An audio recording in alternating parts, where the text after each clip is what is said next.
वज़ीर आज़म शहबाज शरीफ़ जी लंडन में नून लीग जे काइद नवाज शरीफ़ सां 2.5 कलाक डिघी मुलाक़ात। मुल्क जी सियासी सूरत हाल समेत मुख़्तलिफ़ मामलनि ते ॻाल्हियूं। वज़ीर आज़म चयो आहे त MD-IMF सां ख़ुशगवार माहौल में मुलाक़ात थी। हाणे प्रोग्राम बोर्ड में वञी मंज़ूर थियणो आहे। अल्हम्दुलिल्लाह नवाज शरीफ़ नेक आहे ऐं संदसि इलाज हली रहियो आहे। नवाज शरीफ़ सुभाणे लंडन खां दुबई पहुचंदो, जिते 4 ॾींहं तरसण खां पोइ हज जी अदायगी लाइ सऊदी अरब वेंदो। नून लीग जे सीनियर नायब सदर मरियम नवाज़ बि पंहिंजे वालिदिन सां गॾु हज अदा कंदी।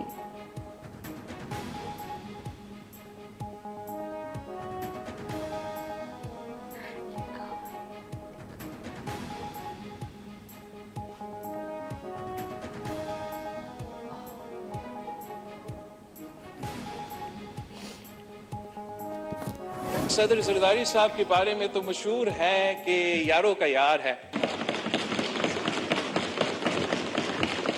वो लोग जो ना जमहूरियत में कल तक यकीन रखते थे, ना इंसानी हकूक पे कल तक यकीन रखते थे, जो समझते थे कि हमारा आईन एक कागज का टुकड़ा है, अब वो उसी आईन और उसी इंसानी हकूक और उसी जमहूरियत के नीचे छुपने की कोशिश कर रहे हैं। हम तो पाकिस्तान पीपल्स पार्टी है, हम तो कल भी इसी जमहूरियत के साथ थे, इसी आईन के साथ थे और हम आज भी इनके साथ हैं।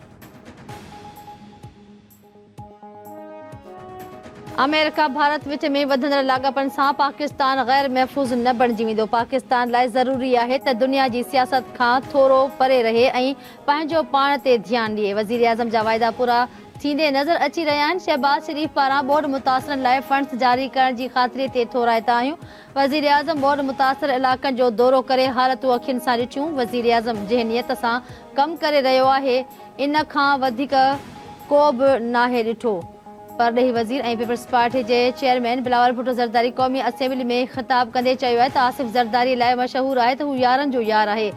हिन वक़्तु असांजी सियासी यारी मुस्लिम लीग सां आहे। चार्टर ऑफ डेमोक्रेसी में इसहाक डार जो अहम किरदारु आहे। वज़ीर आज़म जा हथ मज़बूत कंदासीं त मसइलनि जे हल ताईं पहुची सघंदासीं।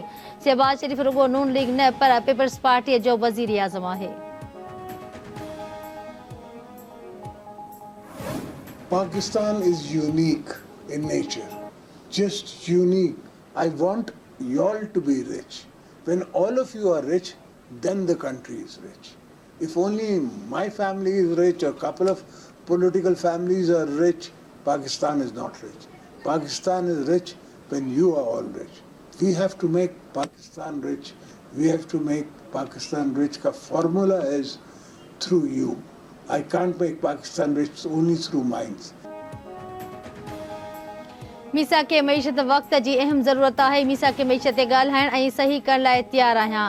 पाकिस्तान गोल्डन बास्केट आहे। पाकिस्तान जा परॾेही मटा सटा जा ज़ख़ीरा 100 अरब डॉलरनि ताईं खणी वेंदासीं ऐं अव्हां खे लेवल प्लेइंग फील्ड ॾींदसि। रुॻो कुझु सियासी कुटुंबनि जे अमीर थियण सां कुझु न थींदो। अॻूणे सदर ऐं PP शरीक चेयरमैन आसिफ अली ज़रदारी जो लाहौर में सनअतकारनि खे ख़िताब चयाईं। अदम तहफ़ुज़ सबबि सीड़पकार परॾेही वञी रहिया आहिनि। बांग्लादेश जे एक्सपोर्ट जो जाइज़ो वठी चुको आहियां। हुन एक्सपोर्ट खे पूरे यूरोप ताईं खणी वञण जी कोशिशि कई। पाकिस्तान जी तरक़ीअ लाइ सभिनी खे गॾिजी कमु करणो पवंदो। खेनि इमदाद न वापारी मौक़िया ॾिसणा पवंदा। हाणे गैस पाइपलाइन में देर जो सबबि सम्झ में नथो अचे।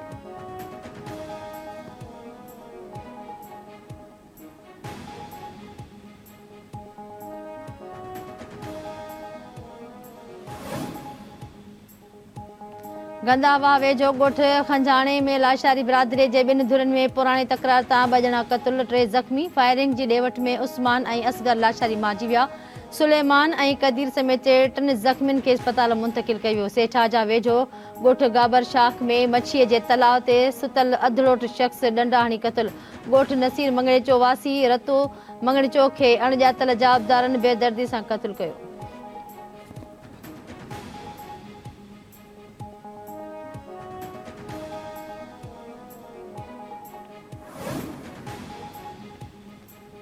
ऐं ठटे जे वर शहर भरिसां चोरनि हथां 1 ॼणो क़तल, 3 ज़ख़्मी। ॻोठ सोबत ख़ुश्क में चोर दाख़िल थिया त घरधणी सुजाॻ थी पिया। मज़हमत ते हथियारबंदनि जे सिधी फायरिंग। मोहम्मद मूसा मल्हा थॾे ते ई मारिजी वियो। ज़ख़्मी नज़ीर, शबीर ऐं गुल मल्हा खे इलाज लाइ अस्पताल मुंतक़िल कयो वियो।